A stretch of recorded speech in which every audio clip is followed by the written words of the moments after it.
A rosary on November 12 hangs on the fence surrounding the First Baptist Church 1 week after 26 people were killed inside in Sutherland Springs, Texas.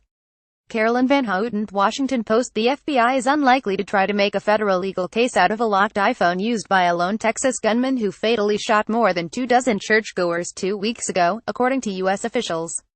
Some officials at both the FBI and the Justice Department are itching for a fresh confrontation with Apple over the issue of encryption, but overall federal law enforcement officials believe the Texas phone will not provide a new test case to try to compel the tech company to unlock it. Some Trump political appointees at Justice have expressed hope that the Texas case could provide the victory that eluded them in the department's last battle with Apple over the phone of a terrorist in San Bernardino, Calif. But the circumstances are different in the Texas case. The shooter, Devin Patrick Kelly, appears to have acted alone, and there are no apparent links to international terrorism. In the San Bernardino case, the FBI found the perpetrators were inspired by the Islamic State and investigators were seeking clues to other plots that might be contained in one of the killer's phones. "We do have a role in supporting the locals, but it's not in FBI's wheelhouse to run this case," said one law enforcement official, who spoke on the condition of anonymity because the probe is ongoing. "It's more of a local investigation at this point.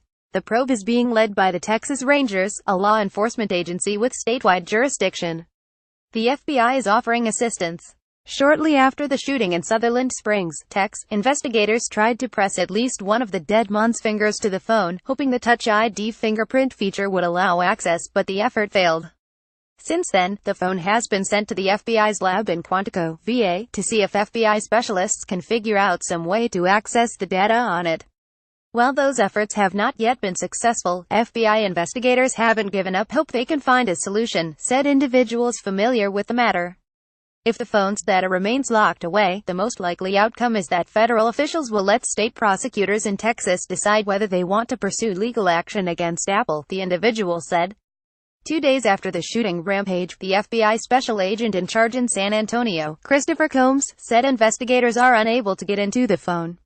At that point, law enforcement had a warrant to search the phone, but they had not contacted Apple with a request for technical assistance. The firm still has not received any such request, an Apple spokesman, who spoke on the condition of anonymity because he was not authorized to speak on the record, said on Monday. 2 days after Combs's news conference, Apple received a search warrant from the Texas Rangers seeking data that might be backed up to Apple's iCloud from Kelly's iPhone from January 1, 2016.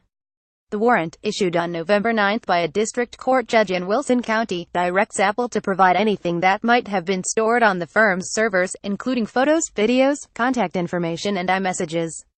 Authorities also have obtained a warrant for access to a second device found in Kelly's car, an inexpensive, push-button LG mobile phone, whose existence had not been previously disclosed.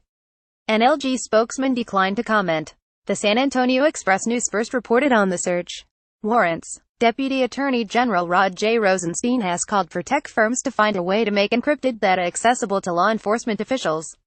"Maybe we eventually will find a way to access the data," Rosenstein said at a Baltimore event. "But it costs a great deal of time and money. In some cases, it surely costs lives.